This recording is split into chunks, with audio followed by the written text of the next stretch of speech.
Next ng lahat, EDC goes to South Korea. Ibang level na talaga, bibida at aarangkada na ang matinding bulong. Sabay-sabay po nating alamin at pag-usapan ngayong araw. Pero bago po ang lahat, isang mapagpalang araw at gabi sa inyong lahat. Meg love shoutout sa lahat ng ating listeners, viewers, and subscribers saan mang sulok ng mundo. Papaluzon, Visayas at Mindanao. Lalong-lalo na po sa ating mga kababayang OFW. Kamusta po kayo mga kalingap? Mabuhay po kayo hanggat gusto nyo. At kung bago ka pa lang sa aking munting YouTube channel, huwag ka nang mahiyang mag-subscribe, like, share, and comment. Huwag mo na rin kalimutang i-click ang notification bell nang sa ganon ay updated ka sa aking mga paparating na video. At syempre, patuloy po nating suportahan sina Kalingap Rab at ang ating ama ng Kalingap, ang nag-iisang founder, si Kuya Val Santos Matubang. Kung maaari po ay no skip ads nang sa ganon ay mas marami pa tayong malingap na nangangailangan. At kunting paunawa po kung maaari ay tapusin niyo muna ang kabuuang video nang sa ganon ay akma ang inyong mga komento.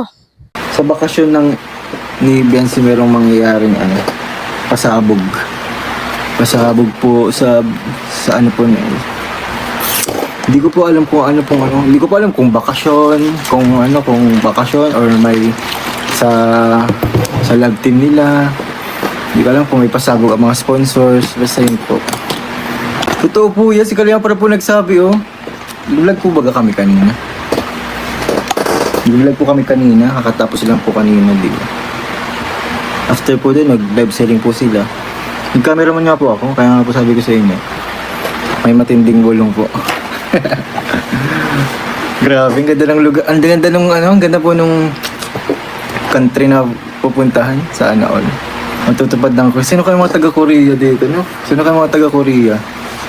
Ayun, at meron na nga po tayong aabangan mga kalingap. At kung natatandaan nga po natin, ay ilang linggo din yung lumipas na hindi po na iba-vlog ang EDC. At ilan po sa ating mga viewers at supporters ang nalulungkot na at hindi nga po nasisilayan ang EDC. So yun, malinaw at narinig naman po natin mula kay Kalingap JJ na meron na po tayong aabangan sa EDC. Talagang miss na po nating lahat ang EDC. Hindi ko lang alam kung kailan ito i-upload ni Kalingap Rab. Siguro po ay this week ay mapapanood na natin ang EDC. So mamaya nga po ay babiyahin na papuntang Manila sina Kalingap Rab kasama ang Jom Carl at ang family Matubang at meron nga po silang bakasyon sa Singapore. At sa kabilang dako nga po mga Kalingap, isang napakagandang balita po ito para sa EDC at ang balitang ito po ay talagang ikatutuwa po ng EDC Nation. At ito pong balitang ito ay talagang dream come true po para sa EDC, lalo na po kay Biancy. Talagang ito pong balitang ito ay lahat ay pinapangarap na makapunta sa lugar na ito. Ito po ay ibinulong na ni Kalingap Rab at ni Kalingap JJ. Kaya po itong bulong na ito at balitang ito ay siguradong matutuloy. So bibida nga po mga Kalingap at aarangkada na ang EDC sa South Korea. Ito po ay talagang kapanapanabik at kasama po dito ang Velvet Box. At ayon nga po sa bulong ni Kalingap Rab, ito po ay mangyayari next year sa April. Kaya saktong-sakto po ang April dahil bakasyon na ito ni Biancy. At karamihan nga po mga Kalingap sa mga bakasyonista, ang best season po pagpupunta ng South Korea ay spring-autumn. At alam naman po natin, pag spring ay talagang masarap pong tignan, masarap pong mamasyal. Lalo na po ang makikita ay makukulay na puno at halaman at saktong-sakto lang po yung lamig. At ang pagkakaalam ko nga po mga Kalingap, ito po ay kasama sa bucket list ng EDC ang makapunta sa South Korea. Kaya isa po ito sa napakagandang opportunity at new achievement para sa EDC. At kung natatandaan nga po natin mga Kalingap ay dalawang bansa yung balak po sanang puntahan ng EDC pero hindi po natuloy. Ito po nga yung Singapore at Hong Kong. Pero sana this time ay matuloy na po yung kanilang South Korea dahil isa po ito sa talagang nilulook forward ng EDC.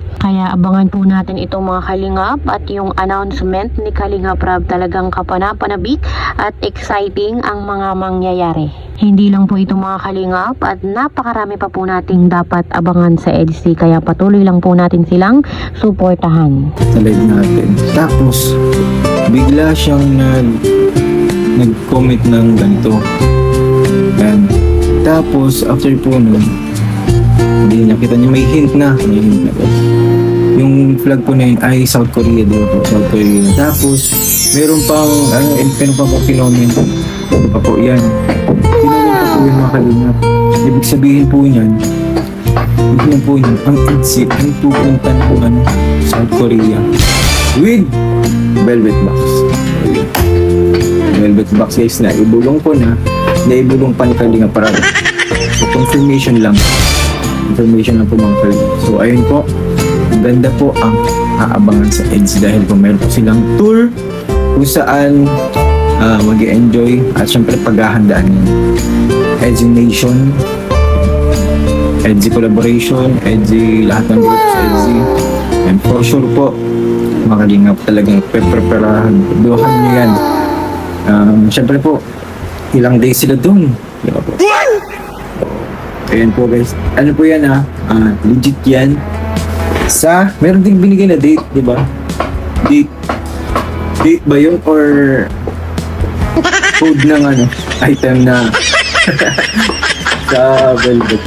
So nakalagay po kasi dun, tatlong flag, BB, tapos 426, di ba po? 426. So tingnan po natin guys, ano po talaga yun? Para po sa akin, naisip ko, yun na po talaga yun, yung talagang sa South Korea. So ayun, masaya po tayo mga kalingap dahil meron po silang country sa kanilang bucket list na mawawala na kasi mapupuntahan na po nila. And grabe kung April sila pupunta, springtime. So parang gandang season. So ayun po mga kalingap, ano po ba yung tinutukoy ko? Ano po ba yung kino-comment ko? Ano po ba yung kino-comment ni Kalingap Rab? So ayun po, yung dalawang yan. Yan yung kino-comment ko ni Kalingap Rab sa ating live. Actually, ano na po ito, hindi na po ito bago kasi itong information yun kasi nga po, nasabi na din ni Kalingap Rab. Tapos, syempre mapapanood nyo pa yan sa sa vlog ko ni Kalingap Rab. Spoiler alert lang. Syempre hindi lang yung pinaka-context ng vlog. Marami pa. Sadyang nagbulong na si Kalingap Rab. Meron pang pinaka-intense din mga. Kaya abangan nyo po ang vlog.